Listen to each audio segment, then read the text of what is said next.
আবারও অশান্ত গাজা উপত্যকা। যুদ্ধবিরতি চুক্তি লঙ্ঘন করে হামলা শুরু করেছে নেতানিয়াহুর সেনারা। পাশাপাশি চলছে দখলদারিত্ব। এবার পশ্চিম তীরে ভূমি নিবন্ধনের একটি প্রক্রিয়ার অনুমোদন দিয়েছে ইসরায়েল। এতে ক্ষোভ দেখা দিয়েছে আন্তর্জাতিক অঙ্গনে।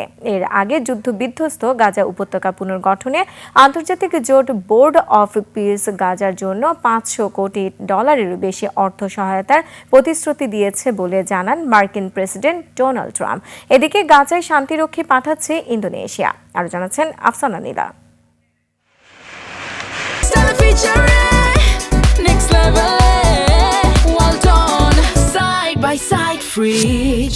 গাজায় যুদ্ধবিরতির শর্ত লঙ্ঘন করে হত্যা ও ধ্বংসযজ্ঞ চালিয়ে যাচ্ছে ইসরায়েলি বাহিনী।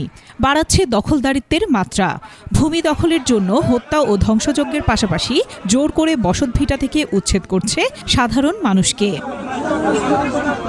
এবার হামাসের 500 কিলোমিটার দীর্ঘ টানেল পুরোপুরি ধ্বংস করার অজুহাতে নতুন হামলার ইঙ্গিত দিয়েছে ইসরায়েলের প্রধানমন্ত্রী বেনিয়ামিন নেতানিয়াহু।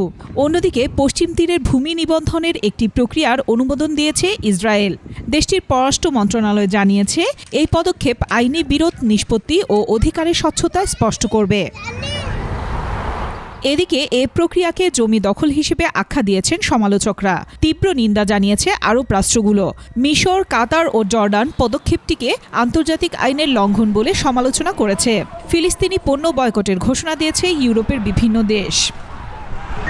অন্যদিকে এপ্রিলের শুরুতে গাজায় আন্তর্জাতিক শান্তিরক্ষা মিশনের অংশ হিসেবে 1000 সেনা পাঠানোর প্রস্তুতি নিয়েছে ইন্দোনেশিয়া। এর আগে যুদ্ধবিধ্বস্ত গাজা পুনর্নির্মাণ ও মানবিক সহায়তার জন্য বোর্ড অব পিসের সদস্য রাষ্ট্রগুলো $500 কোটি বেশি অর্থ প্রদানের অঙ্গীকার করেছে বলে জানান মার্কিন প্রেসিডেন্ট ডোনাল্ড ট্রাম্প। আফসানা নীলা, ডেস্ক রিপোর্ট, 21 টেলিভিশন।